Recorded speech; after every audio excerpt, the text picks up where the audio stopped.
गांव आए हैं और गांव का एक अलग ही आनंद है। और इस आनंद में बातचीत करते हैं। शुरुआत से कुछ ऐसा था नहीं, गांव से मैं पूरी तरीके से पढ़ा हूँ जहाँ पर आप आए हैं। 3 महीने बाकी है। कोई बता रहा था कि स्पेक्ट्रम पढ़ लो, कोई बता रहा था पूर्वावलोकन पढ़ लो। ठीक है, कैसे संभव है? हर बार यही होगा, अगर आपका इंटरव्यू के बाद सिलेक्शन नहीं होगा तो आप शून्य पे पहुंच जाएंगे। जैसे कि मुझे पता है कि ये काम करना है, ऐसे करना है, मैंने आपको बता दिया, आप कर जाओगे। बट मैं अगर स्वयं उसको फॉलो नहीं करूंगा तो वो उससे नहीं होगा। दोस्तों पूरा इंटरव्यू तो शॉर्ट हो चुका है, लेकिन स्टार्टिंग में हम आपको एक चीज़ बताना चाहेंगे। वीडियो में बहुत सारी अच्छी अच्छी बातें की गई हैं कि स्टूडेंट्स को क्या चीज़ नहीं करना चाहिए, पीसीएस की तैयारी करा, यूपीएससी की तैयारी करा, और भी बहुत सारी चीज़ें यहाँ इस वीडियो में डिस्कस की गई हैं। तो आप लोग वीडियो का एंड तक जरूर देखिएगा। आप चाहें तो जैसे आपको लगेगा वीडियो मतलब बहुत स्लो चला है, क्योंकि बहुत आराम से चीज़ें बताई गई हैं, बातचीत की गई है। तो आप उसके लिए क्या कर सकते हैं, 1.5 की स्पीड या फिर 2x की स्पीड पर करके पूरा वीडियो आप लोग जरूर देखिएगा। दोस्तों नमस्कार। जैसा कि आप सभी लोग जानते हैं, इस समय पीसीएस 2023 का रिजल्ट आ चुका है, फाइनल रिजल्ट आ चुका है, और हम और विभांशु सर जो है आए हुए हैं इस समय, जो है इंटरव्यू लगातार ले रहे हैं। और इसी सिलसिले में आप हमारे बीच में देख रहे हैं, बैठे होंगे। नाम मैं बताऊंगा भी तब पर भी आप जान रहे हैं, नहीं बताऊंगा तब पर भी आप जान रहे हैं। तो नाम आप सभी लोग कमेंट बॉक्स में लिखिए धड़ाधड़। सर का नाम बताइए, क्या नाम है? सबसे पहले तो हम लोग गांव में आए हैं और यहाँ गांव में बाटी चोखा बकायदे अभी खाए हैं हम लोग। बिस्तर में मैं गिरा भी दिया था लेकिन फिर उसके बाद आराम से बैठे हैं। अब इंटरव्यू हम लोग करेंगे। अब ये मत सोचिएगा इंटरव्यू स्ट्रेटेजी बनेगी कोई, और क्या क्या पढ़ना है ये बताओ वो बताओ, ये सारे हैं पढ़े हुए। आज हम जानेंगे 11 से 12 बार उत्तर प्रदेश लोक सेवा आयोग में इंटरव्यू दिया जिन्होंने, उस फेलियर अवस्था को जानेंगे कि आखिर क्यों अभी तक फेल होते रहे, किस प्रकार से, कैसे, क्या कैसे, सारी चीजें जानने। तो भैया आपका बहुत बहुत स्वागत है। आपके ही घर में हम लोग आपका स्वागत कर रहे हैं लेकिन कैमरा हम लोग का है यहाँ पे। तो आज आप बोलिए कुछ जो हमारे व्यूअर्स जानना चाह रहे हैं। 11 से आप पहले की आप मतलब अपने विषय में बताइए। आज बताइए कि लोग आपके विषय में जो मतलब जानते हैं लेकिन क्लियर नहीं जान रहे हैं, ये जान रहे हैं फलानी नौकरी कर रहे हैं, छोड़े सारी चीजें जो है, तो क्लियर तरीके से इनको डिटेल में बताइए। और फेलियर वाली जो कहानी हम लोग को आपने बताई थी भैया कि क्यों ये चीजें हो रही हैं, जहां कैमरा नहीं लगा था, कल हम लोग डिस्कस कर रहे थे, तो वो सारी चीजें आप डिस्कस करिए इनके साथ में। सबसे पहले तो बहुत बहुत स्वागत है आपका। बहुत बहुत आप लोगों का भी स्वागत है, और जितने भी छात्र देख रहे हैं उन सबका बहुत बहुत यहाँ पे स्वागत है आप दोनों लोगों के चैनल पे। और आप लोग बहुत उत्तम कार्य कर रहे हैं, मोटिवेट होते हैं इससे छात्र। रणनीति बनाने में और परीक्षा की तैयारी में काफ़ी सहयोग आप लोग कर रहे हैं लोगों का। तो जहाँ तक मेरा प्रश्न है, मैं बहुत सारी चीज़ें आप लोगों को बताता हूँ, बहुत शॉर्ट में बताता हूँ। बहुत लंबा वीडियो हो जाएगा नहीं। तो मेरी जर्नी जो थी बहुत ज़्यादा फ्लक्चुएट किया है, हमेशा जिगजैग मोशन में रहा है। मतलब शुरुआत से कुछ ऐसा था नहीं। गांव से मैं पूरी तरीके से पढ़ा हूँ, जहाँ पर आप आए हैं यही मेरी लगभग पढ़ाई हुई है। यूपी बोर्ड से हिंदी माध्यम से रहा, तो बेसिक बहुत ज़्यादा अच्छा नहीं था।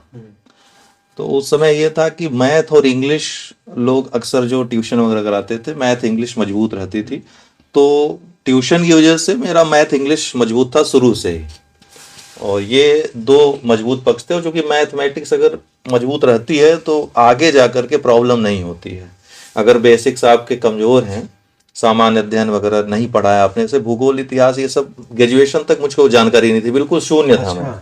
हाँ, क्योंकि हाई स्कूल इंटर तो जिस तरीके से पास लोग होते हैं यूपी बोर्ड वाले, वो तो आप लोग जानते ही हैं। तो हम लोग भी वही थे।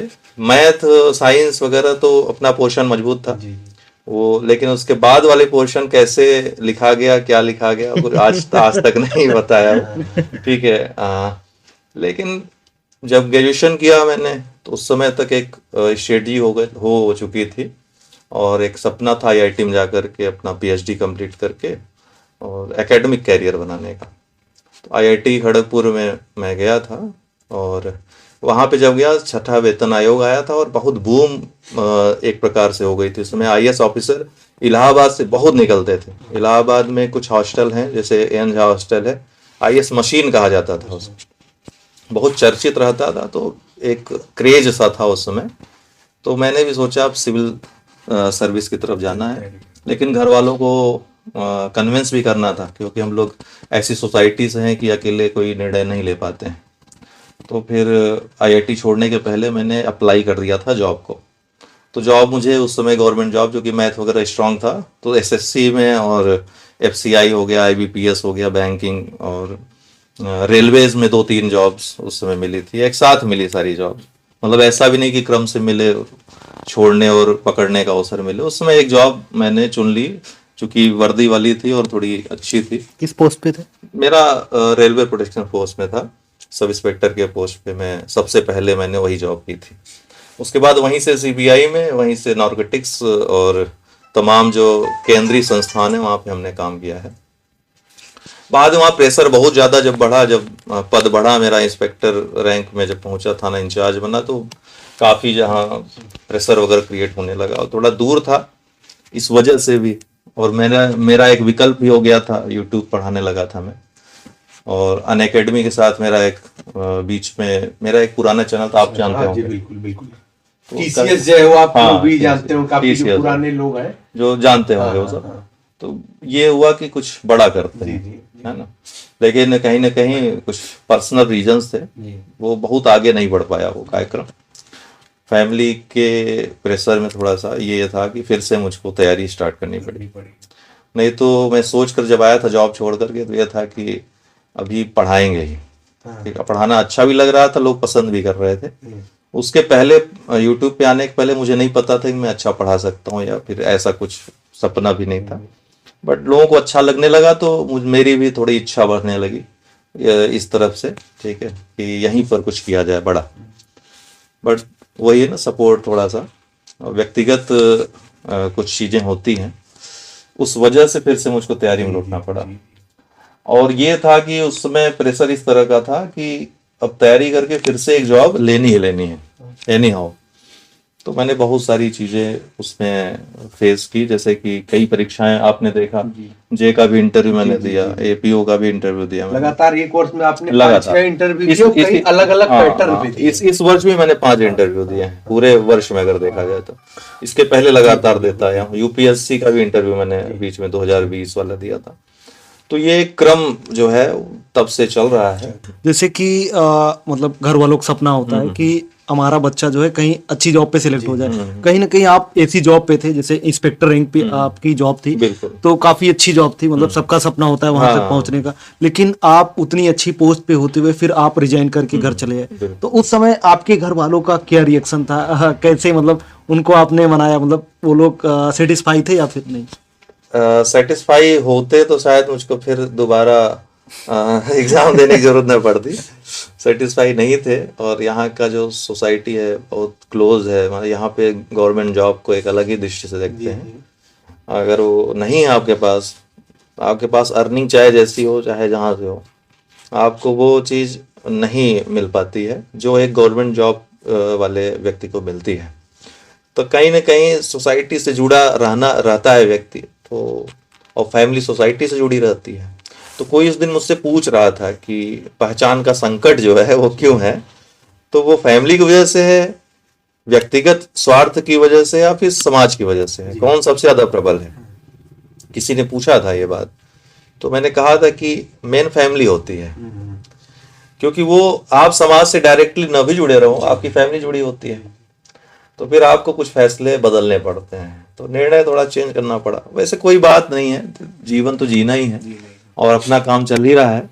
मतलब हम अपना काम कर ही रहे हैं, ईमानदारी के साथ करते हैं, और पूरी कोशिश रहती है कि हम छात्रों को ज़्यादा से ज़्यादा समय दे सकें, उनको ज़्यादा से ज़्यादा सिलेक्शन हम अपने यहाँ से प्रोवाइड करवा सकें। एक चीज सर, जैसे कि कहीं ना कहीं आपसे भी जो रिलेटेड छात्र जुड़े हुए हैं, और हमारे दोनों लोग के चैनल पर जो छात्र जुड़े हुए हैं, वो पीसीएस से रिलेटेड जुड़े हुए हैं। तो हम यही चीज जानना चाहेंगे, आप सीक्वेंस से पूरा बताइए कि जब एक छात्र तैयारी के बारे में सोचता है, तब उसे क्या गलतियां नहीं करनी चाहिए, बाकी फिर प्रीलिम्स में, मेंस में और इंटरव्यू में, मतलब उन सभी फेजेज पर क्या गलतियां नहीं करनी चाहिए? इन्होंने पूछा ना फेल्योर का कारण।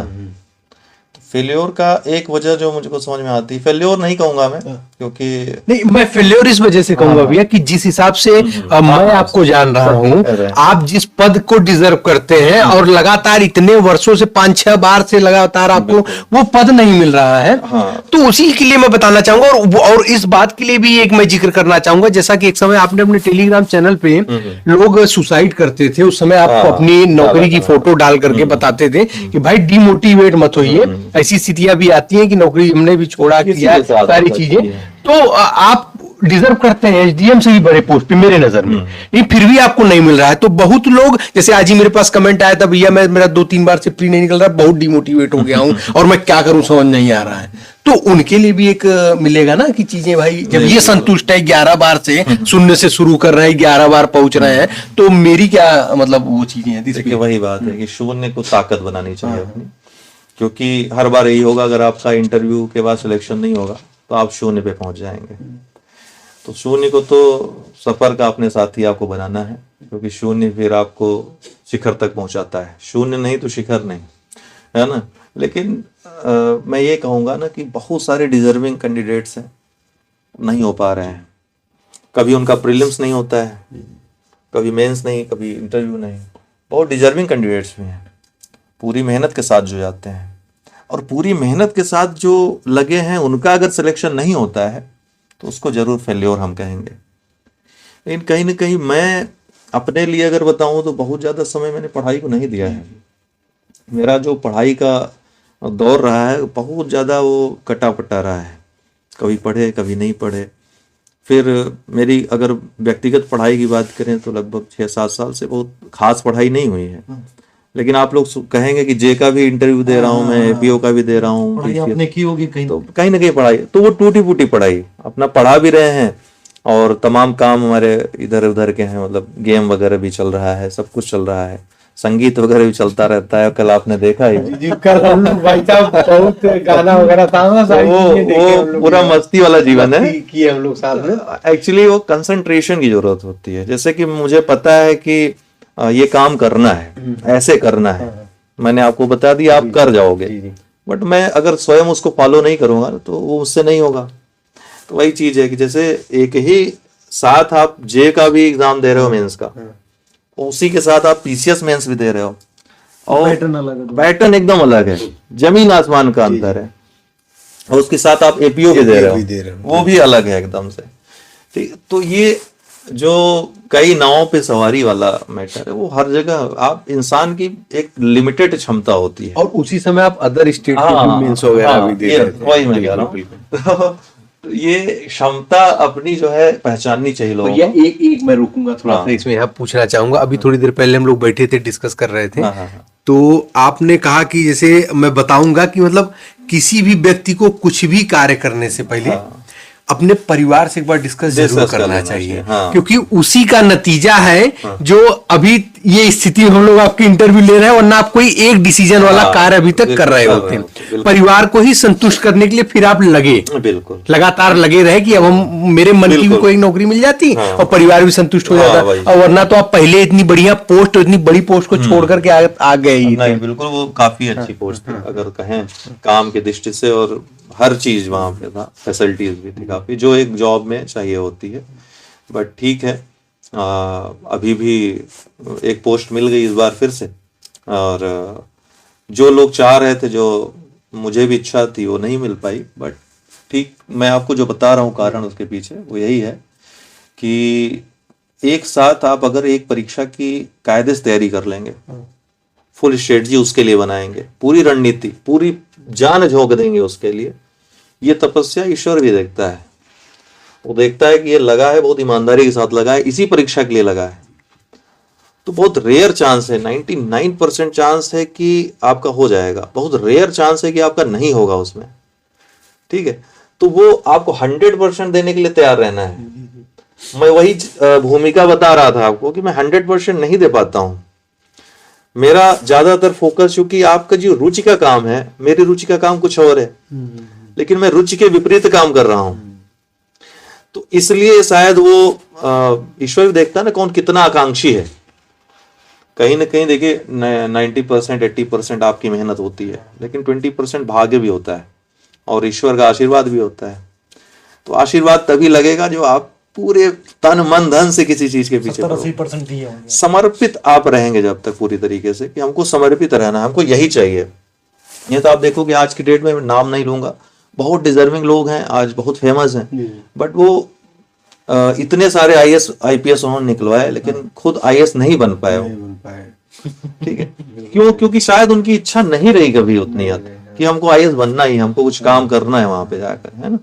तो ये इच्छा डेवलप या तो होती है, जैसे अभिरुचि होती है ना, वो डेवलप होती भी है और जन्मजात भी होती है। जी जी बिल्कुल, जैसे हम लोग समय के साथ भी, जैसे अब मेरी अभिरुचि धीरे धीरे डेवलप हो रही है। ठीक है, मैंने 4 पैटर्न 5 पैटर्न पे एग्जाम दिया है, ये UPSC UPPCS दोनों का अगर देखें तो। अगर समय रहते सीरियस हो जाए, सारे स्टूडेंट्स को कहना चाहूंगा कि अगर समय रहते सीरियस हो जाए, एक परीक्षा पर फोकस करिए कि इस बार मुझे ये परीक्षा क्वालिफाई करनी है, बाकी परीक्षाएं देते रहिए आप, लेकिन ऐसा ना हो कि आप सुबह कुछ पढ़ रहे हो, अगले दिन किसी और परीक्षा के लिए आप पढ़ रहे हो, वो भी अलग अलग पैटर्न की परीक्षा के लिए। 100% कभी नहीं दे पाओगे आप, 100% नहीं दे पाओगे तो फिर वो चमत्कार होगा, अपवादिक रूप से आप सफल हो सकते हैं, पूर्णतया सफल नहीं हो सकते हैं। ठीक है, वही मतलब मनचाही चीजें फिर नहीं प्राप्त हो पाएंगी, वो मनचाही नहीं प्राप्त हो पाएंगी। ये बात अलग है कि आप स्थित प्रज्ञ हैं, जी। आप सफलता में एक जैसे हैं, तो कोई बात नहीं, आपको वो बात खलेगी नहीं बहुत ज्यादा। लेकिन जो आपने कहा कि डिमोटिवेट हो जाते हैं लोग, वो ऐसे ही लोग और हैं। ये बात भी नहीं छिपी है कि आप ही के माध्यम से पढ़े हुए कई छात्र SDM DSP RO टॉपर भी बने हैं, अच्छे लिस्ट में लोग, क्योंकि 100% देते दे रहे हैं। हमने जितनी चीजें बताई उन्होंने फॉलो किया उसे। मुझे ये पता है कि आप कैसे क्वालिफाई हो सकते हो, मैं उसको 100% आपको बता सकता हूँ। फॉलो करना आपका काम है, आप करोगे तो ये मुझको पता है, गारंटी है कि आप निकाल लोगे। ठीक, थोड़ा सा ईश्वर का साथ रहना चाहिए, भाग्य का साथ रहे। मैं ये मानता हूँ, मुझे भाग्य पर भरोसा है, ईश्वर पर भी भरोसा है कि सब चीजें तय होती हैं, तय समय पे होती हैं। इंतजार करना चाहिए, हमारे हाथ में है काम करना। हमको अपना काम ईमानदारी से करना चाहिए और अच्छे सद्भाव के साथ करना चाहिए, द्वेष भाव के साथ कोई काम नहीं करना चाहिए। ठीक है, किसी के सफलता पर खुद खुशी मनाना चाहिए। ये सब चीजें अगर है, डेवलप है आपके अंदर, पॉजिटिव एनर्जी आती है, एनर्जी आपको बहुत आगे ले जाती है। ये IAS PCS तो एक जॉब है, और आगे जो आप सोच भी नहीं सकते वहां तक ले जाती है ना। छात्र की उन गलतियों के बारे में थोड़ा बताइए कि क्या चीजें। बहुत गलतियां करते हैं, जैसे कि सबसे बड़ी गलती है कंटेंट जो पढ़ते हैं वो क्या पढ़ना चाहिए यही किसी को नहीं पता है। और मार्केट में भी लोग तमाम तरह की चीजें, 3 महीने बाकी है, कोई बता रहा था कि स्पेक्ट्रम पढ़ लो, कोई बता रहा था पूर्वावलोकन पढ़ लो। ठीक है, कैसे संभव है? मतलब जो बताते हैं उन्होंने खुद पढ़ाई की है कि नहीं की है? क्योंकि एक ही चीज पढ़नी नहीं रहती है वहां पे, स्पेक्ट्रम भी पढ़नी है, उसके अलावा भी बहुत सारे नहीं, पढ़ना ही नहीं है ना, पढ़ के उसको याद भी रखना है। अच्छे स्टूडेंट्स क्या है, परेशान होकर मुझसे पूछते हैं, सर आप इतना कम कंटेंट दिए हैं, वो जो है सर इतना ज्यादा दे दिए हैं, हम कैसे, मतलब क्या करें, हम मतलब बहुत कंफ्यूज हो गए हैं। मैंने कहा इतना आप तैयार कर लो, उसके बाद मुझे बोलना। जितना मैंने दिया है इतना तैयार कर लो पहले, तब आप मुझे बताना कि आप क्या, मतलब ये कंफ्यूजन सबसे बड़ी चीज है। कंटेंट क्या पढ़ना चाहिए यही लोगों को नहीं पता है, और ये नहीं पता है तो इसमें वो क्या करते हैं, गए किताबों में, क्या किताबें कंटेंट देती हैं आपको, उसमें पब्लिकेशन का नाम बदल जाता है, राइटर का नाम बदल जाता है, अंदर तो वही सब रहना है ना, अंदर वही रहना। आपको ये पता है कि PCS में क्या पूछा जाता है, अगर नहीं पता है तो पैटर्न देखिए, 2-4 पेपर देखिए पिछले वर्षों का, आपको पता चल जाएगा इसका क्या पैटर्न है, कहाँ से प्रश्न आ रहे हैं। उन प्रश्नों से रिलेटेड जितने टॉपिक हैं उनको तैयार कर लीजिए, आप 70 to 80% उसकी तैयारी कर लेंगे। लेकिन अगर किताबों में उलझे रहेंगे, वर्तमान समय वो नहीं रहा गया, अब तो आपके पास सारे तरह के, हर तरह के स्मार्ट स्ट्रेटजी बनाने के लिए कंटेंट्स उपलब्ध हैं, तमाम नोट्स उपलब्ध हैं, मार्केट में चले जाइए, भरमार है नोट्स की। और इसी नोट्स के भ्रम में लोग पागल हो जाते हैं। किसी ने कोई टॉपर, जैसे आप लोग भी जाते हो, कोई टॉपर कुछ बताता है, जी, जी। कोई कुछ बताता है, कोई कुछ बताता है, तो एक ही छात्र तीनों का सुन रहा है। हाँ, हाँ, हाँ। एक दिन उसका बोला कि नहीं इसका अपनाएंगे, दूसरे का पसंद आया दूसरे का अपनाएंगे, तो वर्ष भर यही चलता रहता है। तो भैया इसकी पुष्टि कौन करे? इसकी हमारा पुष्टि तो काम है अन्य लोगों के साथ जाना है। मैंने जैसे बताया मेरी बेसिक्स बहुत कमजोर थी। मतलब मैं सिविल के लिए सोचा जब, तो मैं शून्य था एकदम से। यहाँ तक कुछ बातों पे मैंने जब बात करता था, तो मेरे जो मित्र लोग हैं जो इस समय IAS ऑफिसर हो गए हैं, आशीष चौरसिया एक लोग हैं, तो वो काफी मजाक उड़ाते थे हमारा। आज भी बात होती है, बड़ी हंसी मजाक होती है उस बात को लेकर के। मैं ऐसी बात मैं समझता नहीं था क्या है सब, ठीक, इतना ज्यादा मैं पुअर था इन सब चीजों में, मतलब सामान्य अध्ययन में देखकर। तो मेरे अंदर यह हुआ कि तैयारी करनी है, पहले बेसिक मजबूत करना होगा। तो बेसिक के लिए सबसे बेसिक किताब होती है NCERT या फिर यूपी बोर्ड की किताबें। वो कोई ध्यान नहीं देता, लेकिन अच्छी किताबें वो भी हैं। तो मैं दोनों किताबें ले आया था, NCERT ले आया था, कुछ यूपी बोर्ड की ले आया था। जो जरूरत की चीज़ें थी, जो चीज़ें ऐसा लगा कि हाँ ये आगे हमको पढ़ना है, मुझे एक दृष्टि मिल गई थी कि क्या आगे मुझे पढ़ना होगा, मतलब एग्जाम के लिए, तो वो सब्जेक्ट में ले आकर के पढ़ लिया था। ठीक, जैसे कि हिस्ट्री हो गया, जियोग्राफी हो गया, आपका इकोनॉमी हो गया, बेसिक एकदम ठीक। और साइंस की जरूरत पड़ी, साइंस का मैं शाद था। फिजिक्स का तो मतलब फिजिक्स में बहुत आगे मैं गया, बाद में IIT भी गया था, तो मैथ फिजिक्स कोई दिक्कत नहीं थी। और बाकी जो सब्जेक्ट थे, पॉलिटी थी, पॉलिटी का बहुत अच्छा है NCERT, बहुत अच्छी बुक है पॉलिटी की। आई थिंक UPSC में जो क्वेश्चंस बनते हैं डायरेक्ट NCERT से बनते हैं, वहीं से खोज के बनाते हैं। तो वो सब पढ़ा मैंने, काफ़ी चीज़ें समझ में नहीं आती थी, पूछ लेते थे अपने सीनियर से, उस समय जो लोग थे तो बता देते थे, ठीक। लेकिन वो अभिरुचि पैदा जो हुई बेसिक्स क्लियर होने के बाद, जब कोई भी किताब आप पढ़ोगे, जब बेसिक तैयार रहेगा आपका, कोई बुक पढ़ोगे, कोई भी क्वेश्चन देखोगे ना, तो आपके अंदर घबराहट नहीं आएगी, क्योंकि आप उसका अर्थ समझ जाओगे क्या पूछना चाह रहा है वो, ठीक। केवल काम बचेगा आपका फैक्ट में, तथ्यों में, और तथ्य आपको कहीं भी मिल जाएंगे, एक लूसेंट में मिल जाएंगे तथ्य आपको काम भर के, ठीक है, किसी भी लिस्टिंग की बुक में आपको मिल जाएंगे, या कोई टीचर आपको बता देगा। लेकिन बेसिक आपके मजबूत रहने चाहिए। तो जो तैयारी करना शुरू कर रहे हैं, पहले बेसिक अपनी तैयार कर लें, डायरेक्ट वो कंपटीशन में न कूदें, पहले जानकारी रख लें सब चीजों की क्या है ना। मैं बुक काफी बार मैं रिकमेंड भी करता हूँ NCERT की बुक्स को, इसलिए रिकमेंड करता हूँ क्योंकि उससे आपको बेसिक क्लियर होंगे, बेसिक क्लियर हो जाएंगे। कौन चीज आप क्या ABCD नहीं जानेंगे तो नाम अक्षरों का कैसे बनाएंगे? कोई टर्मिनोलॉजी है उसका क्या अर्थ है आप जानोगे, क्योंकि फैक्ट बेस्ड क्वेश्चंस आने अब थोड़े से कम हो गए हैं। कॉन्सेप्चुअल क्वेश्चंस अगर ज्यादा कर दिया आगे आने वाले समय में तो दिक्कत हो जाएगी। अच्छा, एक चीज यहीं पर हम बताना चाहेंगे, जैसे बहुत सारे जब हम लोग वीडियो यूट्यूब पर स्क्रॉल करते रहते हैं, जैसे कभी कभी वो लॉन्ग वीडियो का लोग शॉर्ट वीडियो कट करके डाल देते हैं, तो वहां पर एक ही चीज उनको सुनाई पड़ती है कि पॉलिटी के लिए लक्ष्मीकांत, हिस्ट्री के लिए स्पेक्ट्रम, मतलब ये 2-3-4 बुकें ऐसी हैं जो मतलब बहुत फेमस है।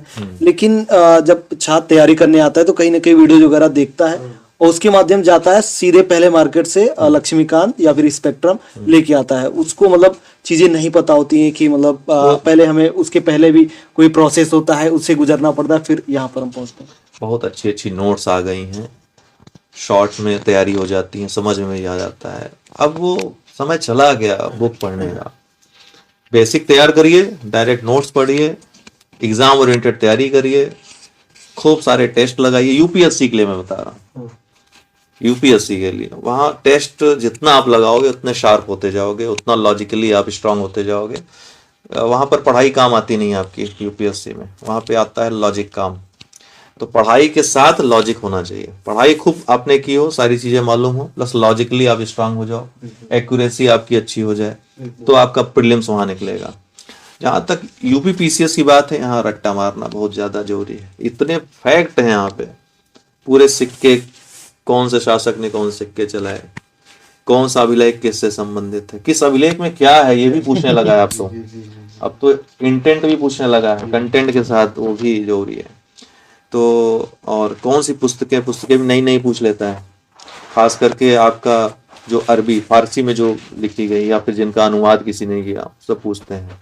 एक ही नाम से कई लोग पुस्तक लिखे हुए हैं, तो भी अगर एक ही नाम पढ़ा है तो व्यक्ति गलत करके चलाता है उसको, ठीक है, तुरंत उसको पकड़ में आ जाता है। बाद में देखता है कि इस व्यक्ति ने भी इस नाम से पुस्तक लिखी है और उस चक्कर में गलत। तो फैक्ट का पूरा सागर है। इसीलिए मैं कहता हूं अपने छात्रों को, कल भी मैंने कहा कि आपको 120 प्रश्न और 30 प्रश्न, इन दोनों को अलग करके देखना होगा। 120 प्रश्न ऐसे हैं जो आपको पता है कि कहां से आएंगे, उसकी तैयारी आप साल भर करो। 30 प्रश्नों की तैयारी आप छोड़ दो अभी, वो एग्जाम टाइम में कर लेना, क्योंकि वो 30 प्रश्न फिक्स नहीं है कहां से आने हैं। आपने एक फैक्ट देखा, ये टेस्ट पेपर आया, एक फैक्ट आपने देख लिया, जैसे पीसीएस का पेपर हुआ उसमें एक फैक्ट आ गया, उस फैक्ट के पीछे आपने एक किताब ले आ दी कि ये फैक्ट इस किताब में मिल गया, उसके चक्कर पूरी किताब ले आए। आप ये भी कर सकते थे कि उस बुक में अगर कुछ ऐसा लिखा है आप उसको नोट करके ले आते, अपने नोट में चिपका लेते, उससे काम हो जाता। गूगल सर्च कर लेते, वो चीज मिल जाती, लिख लेते अपने पास रख, उससे काम हो जाता। लेकिन आप पूरी पुस्तक ले आए, उसके चक्कर में आपने अभी तक जो पुस्तक पढ़ी थी उसको छोड़ दिया, ना आप वो पढ़ पाए कायदे से, ना ये पढ़ पाए। ठीक, तो ये टेक्निकल चीज है जो होती है लोगों के साथ। दो किताबें, 3 किताबें, 4 किताबें, इस तरीके से किताबों की संख्या बढ़ती चली जाती है। जबकि आपके पास जो शुरुआती किताब थी उसमें 2, 3, 4 फैक्ट, 10 फैक्ट कम ही तो थे, यही तो था ना। तो आप उसको अगर 10 बार दोहरा लेते तो उसके तो आप मास्टर हो जाते ना। बाकी 10-15 आप देख लेते, बाद में एग्जाम टाइम में देख लेते, तमाम टेस्ट में आ जाते हैं, कवर हो जाते हैं वो सब। तो हमारा जो काम रहता है, बहुत सारे छात्र ऐसे हैं हमारे ग्रुप में जो उतने सीमित कंटेंट को बार बार पढ़ते हैं, दोहरा लेते हैं, उनको इतना तैयार कर लेते हैं एग्जाम टाइम में 15-20 दिन उनको वो सब पढ़ने की जरूरत पड़ती नहीं। तो वही करते हैं, सर्च करते हैं, नए नए फैक्ट सर्च करते हैं कि क्या और पूछ सकता है, उसमें नई चीजें बहुत सारी उनको मिल जाती हैं, तो एक्सप्लोर कर लेते हैं अपने नॉलेज को। करंट अफेयर्स के साथ भी यही है, इतना बड़ा पोर्शन है लेकिन इतना आसान है उसको मैनेज करना।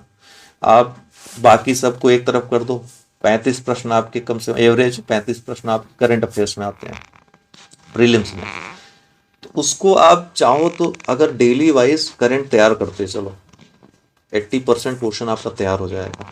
वो कोई भी आप स्रोत अपना लो, बहुत सारे चैनल्स हैं, बहुत सारे एप्स हैं, मैं भी देता हूँ डेली करंट हम अफेयर। यही कहना चाह रहे थे भैया, आपका क्यों नहीं, क्योंकि पर्सनली मैं भी देखता हूँ आपका करंट अफेयर और मुझे बहुत बेस्ट लगता है वो चीज़। बिल्कुल। तो वो है, उसके साथ में रामायण भी दे देता हूँ आपको लास्ट में, तेजी से रिवाइज करने के लिए। इतना तैयार कर लिया आपने, 5-6 दिन जब बचता है एग्जाम का, एक्सप्लोर करिए ना करंट अफेयर्स को, और ज्यादा एक्सप्लोर करिए, कुछ नई चीजें आप ढूंढ लीजिए उसमें, तो वो पूरा आपका 100% तैयारी हो जाती है। तो मैं कहता हूँ मैक्सिमम आपका टाइम 120 में जाना चाहिए, 30 के लिए कम समय दीजिए। वो अनएक्सपेक्टेड है, क्या आएगा वहां से, तो जो अनएक्सपेक्टेड है उसके पीछे लोग ज्यादा भागते हैं। वो सोचते हैं कि 120 तो हम कभी भी पढ़ लेंगे, और 30 के पीछे भागना, तो 120 तो ज्यादा मजबूत है ना। 30 के 30 अगर आपको मिल भी गए, 120 तो आपका कमजोर है ना, तो गया। तो जो आपको क्वालिफाई करवाएगा वो चला गया। तो ये सबसे बड़ा, और यही जो स्ट्रांग कर लेता है, आप देखोगे हमेशा 100 के ऊपर रहेगा, हमेशा 100 के ऊपर रहेगा। कभी भी प्रीलिम्स देते ही अगले दिन से मेंस में लग जाएगा।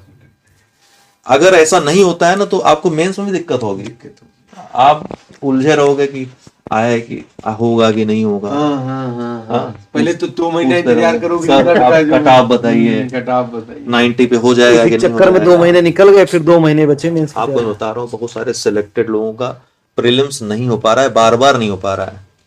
उसका रीजन यही है, वो कंटेंट क्या पढ़ना है वही भूल चुके हैं, क्योंकि समय के साथ बदलाव भी हुआ है ना पैटर्न में। एग्जाम अब वैसा नहीं रह गया, 1/3 निगेटिव मार्किंग है। पहले क्या होता था कि लोग कर लेते थे, थोड़ा सा लॉजिक लगा करके क्वेश्चन 100 के ऊपर चले जाते थे, 107 108 मेरिट जाती थी, हो जाता था। कंपटीशन बढ़ा है, लोग पढ़ ज्यादा रहे हैं, कंटेंट लोगों के पास ज्यादा है, इजिली अवेलेबल है, ठीक। तो अब कंपटीशन बढ़ा है, उस कंपटीशन जब बढ़ गया है तो आपको अपने आप को इस अनुसार ढालना होगा कि जो जनरल क्वेश्चंस हैं, जो सरल प्रश्न हैं, जो प्रीवियस ईयर क्वेश्चन हैं जो आए हुए हैं वो आपके गलत ना हो। ठीक है, तो आए हुए प्रश्नों पर आपको पूरी तरीके से हथौड़ा चलाना है वहां पे। अगर उस पे चूक गए तो फिर सरल प्रश्न गलत हुए तो आप पीछे हो जाते हो। ठीक है, तब बॉर्डर लाइन केस हो जाएगा या फिर बाहर हो जाएगा। हाँ, तो वो नहीं करना है। और क्या पढ़ना है क्या नहीं, इस पर हम अगर आप कहें तो हम बता दें कि कंटेंट का नाम ही बता देंगे और हमारा कंटेंट है, हम आपको सिखा भी देंगे। आप कम शब्दों में यदि हो पाए तो आप इसको जल्द से जल्द छात्रों को देखिए, हम आपको बता रहे हैं कि आपका काम, जैसे आप अभी बोल रहे थे ना कि लूसेंट से क्या पढ़ाई हो सकती है, लूसेंट से पढ़ाई हो सकती है, लेकिन उसके साथ आपको सप्लीमेंट्री रखना पड़ेगा। लूसेंट से पढ़िए, क्या पढ़िए, ठीक है, सारी लिस्टिंग उसकी पढ़िए। अगर बेसिक नहीं तैयार है तो बेसिक पहले पढ़ कर आइए, फिर लूसेंट पढ़िए। लूसेंट से ऐसे मजा नहीं आएगा पढ़ने में, फैक्ट ही फैक्ट रहेगा, उससे बोरिंग लगेगा। ठीक, सारी लिस्टिंग उसकी पढ़ लीजिए, लूसेंट की तैयार कर लीजिए। साइंस वाला पोर्शन बहुत इंपॉर्टेंट है उसका, वो तैयार कर लीजिए। अभी नया वाला जो दिया है छात्रों ने नहीं बताया मुझको, मैंने देखा अच्छा है, काफ़ी कुछ उन्होंने अपडेट किया है उसमें, तो वो अपडेटेड वाला लूसेंट ले लीजिए।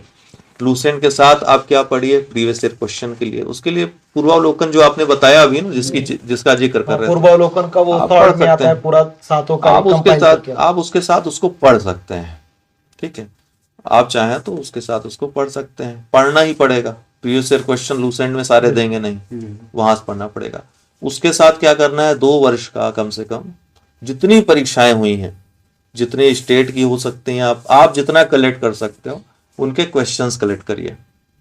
ठीक है, वो लगा डालिए। करंट अफेयर्स पूरी तरीके से तैयार करिए, अलग है पोर्शन वो एकदम से, करंट अफेयर्स वो पूरा तैयार करिए कहीं से भी। ठीक है, ईयरली पूरा तैयार कर लीजिए। डेली डेली तैयार करेंगे तो बहुत आसान है करंट अफेयर्स करना। ये हो गया। ठीक, तो इतना आप जब तैयार करोगे, इसके बाद कुछ टेस्ट दीजिए, प्रैक्टिस, उसमें कुछ नई चीजें मिल जाएंगी आपको। तो ये भी आपकी तैयारी का सबसे शॉर्ट मॉड्यूल है, बहुत कम में आपकी, बिना कोई किताब पढ़े, एक्स्ट्रा मटेरियल पढ़े आपका निकल जाएगा। लेकिन इसमें भी आपको रेगुलर होना पड़ेगा, और रेगुलर आप होंगे नहीं। अभी देखिए, मैं बहुत दिन से बैच चला रहा था आरओ का, तो उसमें लोग पढ़ाई नहीं कर रहे थे, लेकिन मैंने जब शेड्यूल बनाना शुरू कर दिया उसमें लोग पढ़ाई करने लगे। तो ये जरूरी है कि आपको कोई कंट्रोल करे। जैसे मैं कंट्रोल कर रहा हूँ कि इतने टाइम आपको ये पढ़ना है, इतने टाइम आपको ये पढ़ना है, लोग पढ़ रहे हैं उस चीज को। तो ये नया प्रयोग था, लेकिन काफी सफल हो रहा है। इसमें काफी लोग जो बहुत कंफ्यूज थे, उनकी तैयारी बहुत एक अच्छे वे में हो गई है, रिवीजन के साथ साथ। क्योंकि मैं कंटेंट देता हूँ बहुत शॉर्ट में देता हूँ, उसको जल्दी तैयार कर सकते हैं आप चाहें तो, एक दिन में एक सेगमेंट तैयार कर सकते हैं। ये वही चीज हुआ भैया, जैसे आर्मी वाले अपना नियम स्ट्रिक्ट रखते हैं, तभी तो बस जो वही चीज है। आर्मी के लोग कोर्स बहुत जरूरी है कोई भी चीज फॉलो करने के लिए। आप अगर टाइम टेबल बना रहे हैं तो टाइम टेबल, जब आप फोर्स 2 चीज का हो सकता है, आत्मबल, आपके अंदर इतना आत्मबल, इतना समर्पण हो, या दूसरे का बल, कोई डंडा मार के आपसे कर रहा है। ठीक है, और डंडा का मतलब है कि आपके ऊपर कोई नियंत्रण अगर है आपका, और आपको, जैसे मैं अपना गुरु मानता हूँ, तो आप मुझसे अगर कोई बात कहोगे तो मैं उसको थोड़ा सा उसको मानूंगा, मैं मान चलूंगा कि नहीं होगा ही होगा। बीच बीच में डराता भी रहता हूँ, नहीं करोगे तो ऐसी वैकेंसी आएगी नहीं, 2 साल फिर भटकेंगे। तो भैया इस असफलता का एक कारण आप ये भी देंगे कि आपने कई नाव पे पैर रखे कई नाव पैर रखा। और बात है कि हम मेंस की बात अगर करें स्पेशली, तो आपको प्रैक्टिस हाथ से अगर आप करेंगे नहीं, आप कितने भी विद्वान हो जाएं, अगर आप आंसर राइटिंग नहीं करेंगे ना, तो लास्ट मोमेंट पे, आंसर राइटिंग शुरुआत की बात नहीं होती, लास्ट की बात होती है। तो वहां पर जितने पॉइंट्स आपको लिखने हैं ना, वो आप नहीं लिख पाओगे, छूट जाएंगी चीजें। और कई बार ऐसा होता है कि आपको एक टॉपिक पे 100 चीजें मालूम होती हैं, लेकिन आप इम्पोर्टेंट जो 5-6 पॉइंट्स होते हैं वो न लिख करके उन 100 में से क्या चुनना है, 1 मिनट में चुनाव करना होता है, चुनने के चक्कर में छूट जाए। आंसर राइटिंग जब आप करते हो तो आपको ये अभ्यास रहता है कि हमको कौन कौन से पॉइंट डालने हैं।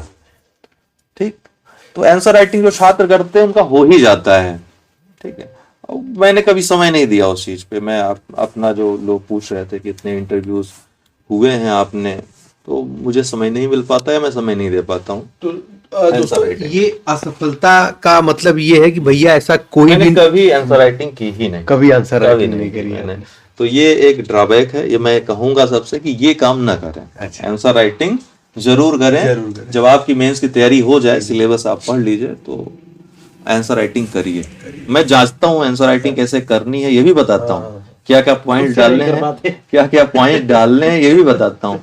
बट मैंने जब किया नहीं उसको, तो तलवार चलाना और तलवार चलाने की शिक्षा देना दोनों अलग भाई चीज। क्रिकेटर में आजकल जैसे राहुल द्रविड़ हैं, अगर वो कोच बने हैं तो उनके जिनके कोच बने हैं रिकॉर्ड तो वही लोग बना रहे हैं ना। बिल्कुल बिल्कुल। तो जरूर राहुल द्रविड़ के बहुत कुछ रिकॉर्ड होंगे, लेकिन उनसे उनके अंडर में खेलने वाले बहुत लोग रिकॉर्ड बना रहे हैं। तो अब भैया इसमें ये कहना चाहेंगे कि आपका जो अगर ये मतलब सारी चीजें रणनीति स्ट्रेटेजी वगैरह हो गई हैं, तो कुछ अन्य मुद्दों पे बात करेंगे, फिर अगर कुछ बचा है इसमें तो उस पर चर्चा करें। हाँ बिल्कुल, आप चर्चा करिए। अच्छा, बाकी तो महत्वपूर्ण बातें छात्रों को जो जाननी चाहिए मैंने बता दी, और सबको शुभकामनाएं। देखिए एक बात जो मैं कह रहा था कि जो सफल हो जाते हैं लोग, उनके पास आप लोग पहुंच जाते हैं, लेकिन बहुत डिजर्विंग कैंडिडेट जो बाहर हो जाते हैं, उनसे भी बहुत कुछ सीखने को मिलता है। जी बिल्कुल। ठीक है, जो सेलेक्ट नहीं हो पाते हैं। कई लोग तो ऐसे हैं जो बहुत कम अंकों से बाहर हुए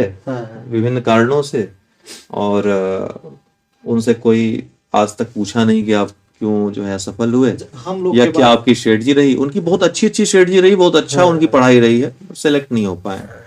ऑप्शनल भी एक वजह रहा है।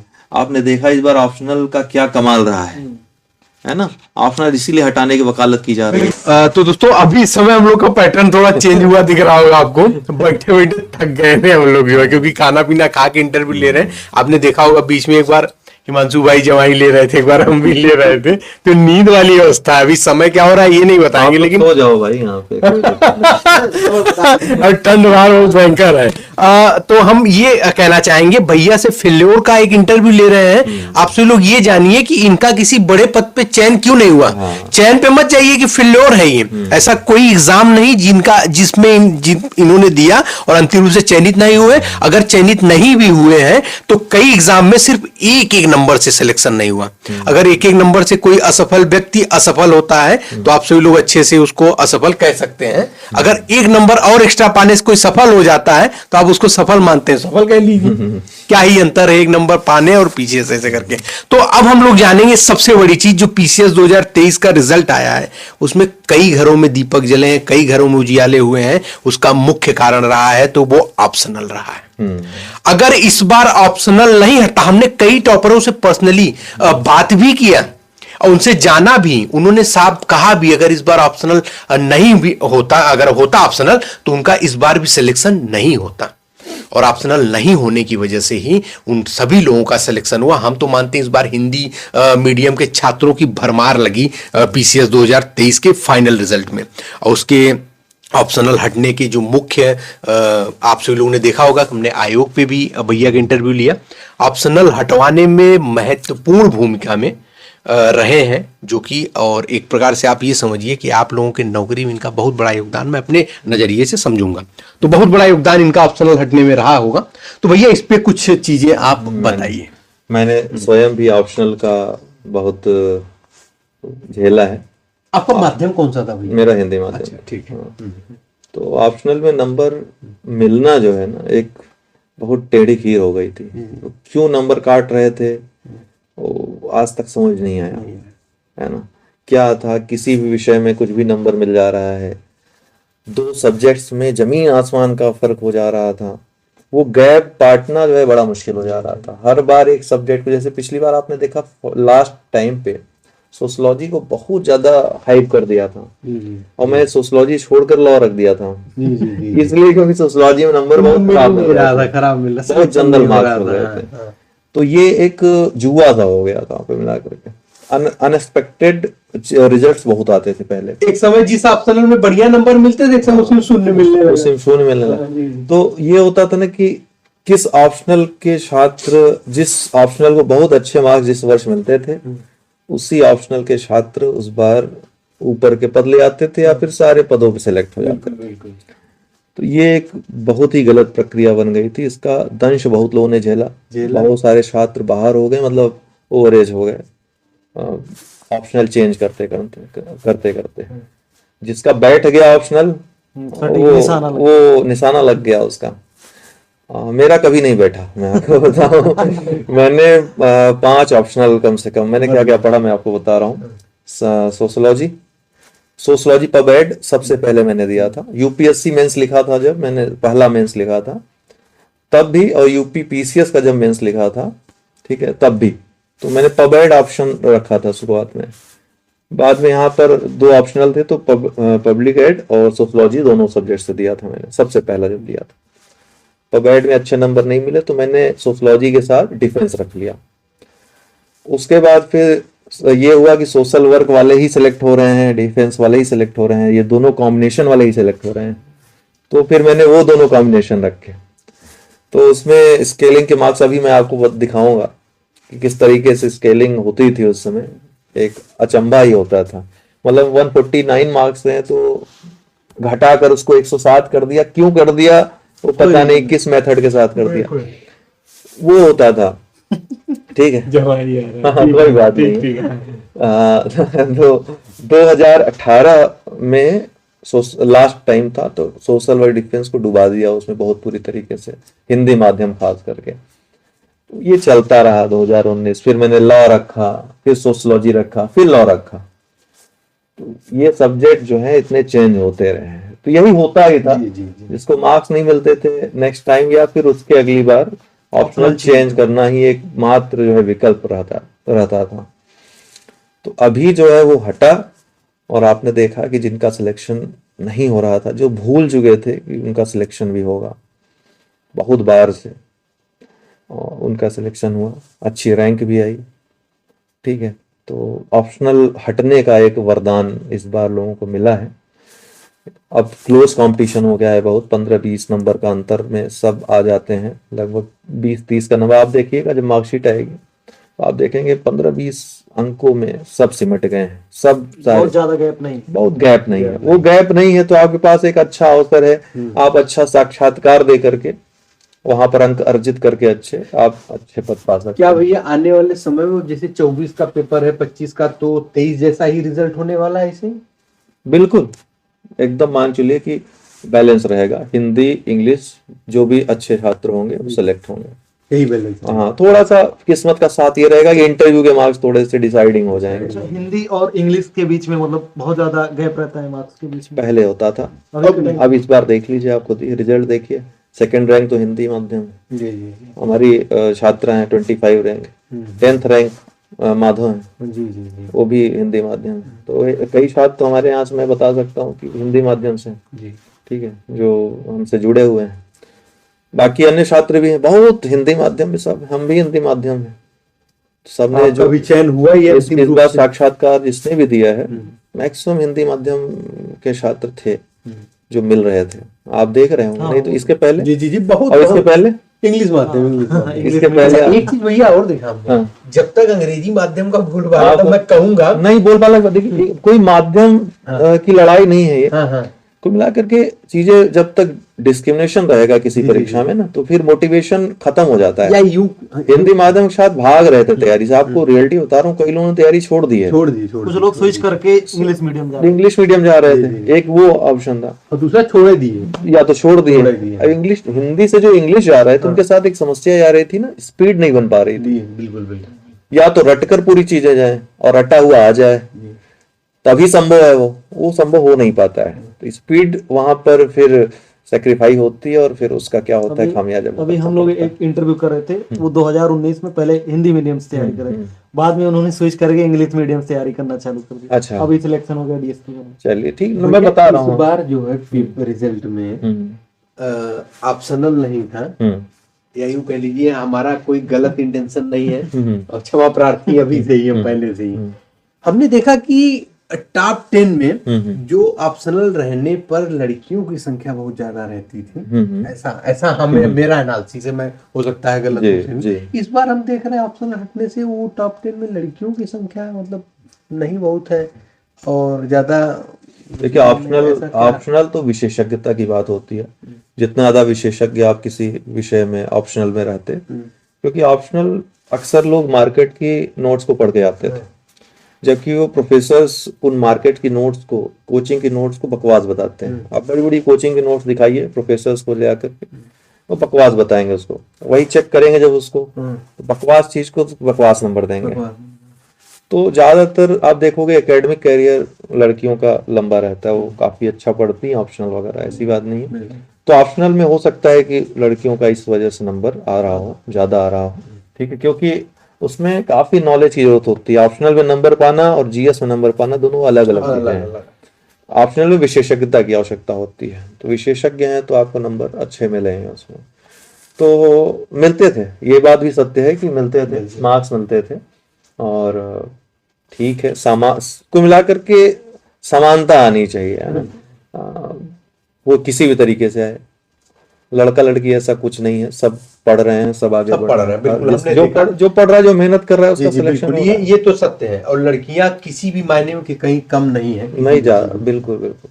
यहाँ इस बार भी काफी लड़कियों का चयन हुआ है, हम देखें काफी लड़कियों का चयन हुआ है, मेहनत भी कर रही है। बहुत लड़कियां हैं, बहुत विपरीत परिस्थितियों में मेहनत, बिल्कुल बिल्कुल बिल्कुल, ठीक है। मैं आपको बताऊंगा अभी, बहुत ही विपरीत परिस्थितियों में, मतलब कोई सपोर्ट नहीं, कुछ नहीं, ठीक है, लेकिन ऊपर से प्रेशर भी है तरह तरह का, उसको झेल कर पढ़ाई कर रही हैं। बहुत लड़के भी इस तरीके के हैं, बहुत तरह का प्रेशर झेल रहे हैं, तो सभी प्रेशर में पढ़ाई कर रहे हैं। तो मैं ये कहना चाहूंगा, प्रेशर ठीक है, अपनी जगह है, लेकिन जीवन से बड़ा कुछ नहीं है।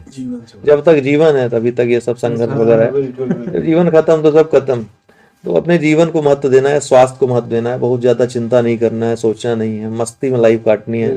पढ़ाई को बस ये है कि समर्पित होकर के, समर्पित भाव से कि एक भैया 1 साल बाद हम इस पद पर हो जाएंगे, उसी को देख करके वहीं फोटो अपनी लगा लीजिए कि हम इस पद पर हो गए, नीचे लिख दीजिए समीक्षा अधिकारी बनना है तो नीचे लिख दिए समीक्षा अधिकारी, उसको देखते रहिए, फील लेते रहिए, पढ़ाई करते रहिए, ठीक है। एसडीएम बनना है तो लिख दिए डिप्टी कलेक्टर, पढ़ते रहिए और उस तरीके की मेहनत करिए। देखिए कि हमारा जिनके साथ कंपटीशन है, आप ये देखते हैं 11 लाख लोग फॉर्म भर दिए, 10 लाख लोग फॉर्म, आपका कंपटीशन ऊपर के 10,000 लोगों से है, केवल उनको देखिए।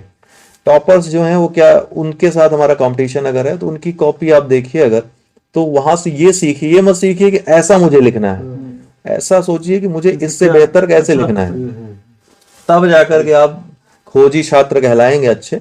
और छात्र को खोजी होना चाहिए, खोजी होगा तभी कुछ नया नवाचार करेगा।